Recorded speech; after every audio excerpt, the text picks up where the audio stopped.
Djeneba et Bakary formaient un couple uni, marié depuis maintenant 7 années. Leur foyer semblait paisible, mais un vide persistait. Ils n'avaient pas d'enfants.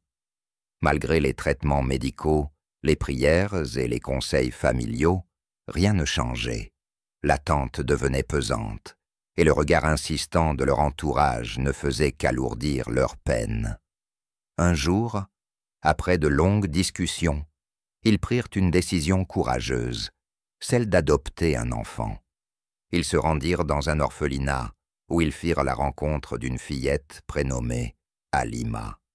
Âgée de 6 ans, elle était atteinte d'un handicap physique l'empêchant de marcher. Elle se déplaçait en fauteuil roulant, mais son handicap n'enlevait rien à son charme. Elle avait un sourire lumineux, une grande curiosité et une façon touchante de s'exprimer. Djeneba fut immédiatement ému par cet enfant, et Bakary aussi finit par se laisser convaincre. Ils ramenèrent Halima chez eux, décidés à lui offrir une nouvelle vie.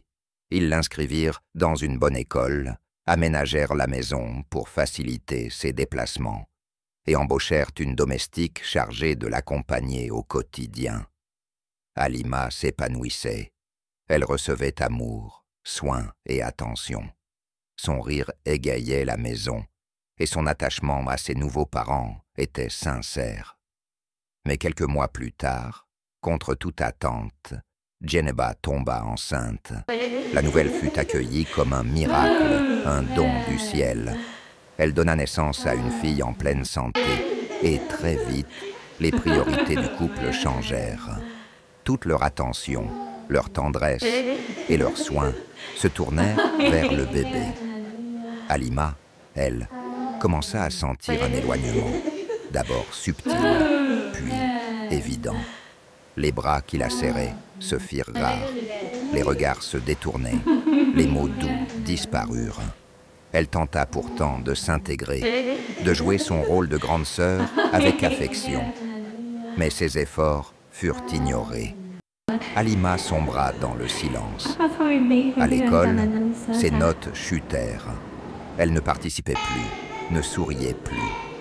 Son professeur, inquiet, envoya une lettre aux parents, leur demandant un rendez-vous pour discuter de son comportement. Mais la lettre resta sans réponse. Puis, survint un drame. La petite sœur d'Halima tomba gravement malade et décéda. Le couple fut dévasté, submergé par le chagrin. Dans les semaines qui suivirent, Halima retrouva un peu d'attention. Mais cela ne dura pas. Djeneba tomba de nouveau enceinte, et cette fois, ce furent des jumeaux. À leur naissance, tout l'amour des parents fut à nouveau monopolisé. Halima fut reléguée à l'arrière-plan. La situation empira. Elle fut transférée dans une école médiocre. La domestique reçut l'ordre de s'occuper uniquement des jumeaux, et les gestes de tendresse disparurent totalement. Bakary devenait dur avec elle, l'accusant d'ingratitude, parfois même la giflant pour un mot ou un geste de travers. Djeneba, occupée par les nourrissons, ne disait rien. L'ambiance à la maison devint froide et cruelle pour Halima. Un jour, les parents partirent en voyage avec les jumeaux, laissant Halima seule à la maison, sans surveillance. Elle resta sans nourriture ni soins pendant plusieurs jours. À leur retour, la domestique, prise de panique en la trouvant affaiblie et malade, l'emmena à l'hôpital. L'orphelinat, prévenu par l'hôpital, intervint aussitôt. Face aux preuves de négligence, Halima fut retirée du foyer.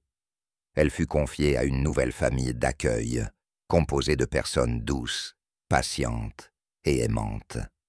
Dès son arrivée, elle sentit la différence. On lui parlait avec respect, on écoutait ses besoins, on riait avec elle. Petit à petit, elle retrouva goût à la vie. Pendant ce temps, Djeneba et Bakary continuèrent leur vie comme si rien ne s'était passé. Les jumeaux grandissaient bien, et la maison reprenait son rythme. Mais un matin, au lendemain d'une grande fête d'anniversaire, organisée pour les enfants, le couple découvrit avec horreur que les jumeaux étaient morts dans leur sommeil. Aucun signe de blessure, aucun symptôme préalable. Le choc fut terrible. Les jours suivants furent marqués par le désespoir, les pleurs et une culpabilité silencieuse. Djeneba sombra dans la dépression, parlant parfois seule, criant dans son sommeil, voyant des ombres. Bakary, lui, s'enfermait dans le mutisme. Leur maison, jadis pleine de vie, devint un lieu hanté par le deuil et le remords. Quant à Halima, elle poursuivit sa nouvelle vie entourée d'amour et de soins. Elle grandissait, forte, résiliente, aimée comme une vraie fille par ses nouveaux parents. Et si parfois son regard se perdait dans le vide, c'était pour mieux se souvenir de ce qu'elle avait surmonté et de la lumière qu'elle avait fini par retrouver. Si cette histoire vous a profondément touché, n'oubliez pas de liker la vidéo et de vous abonner à la chaîne pour ne pas manquer nos prochaines vidéos. Votre soutien fait toute la différence et nous serions ravis de partager encore plus d'histoires émouvantes avec vous.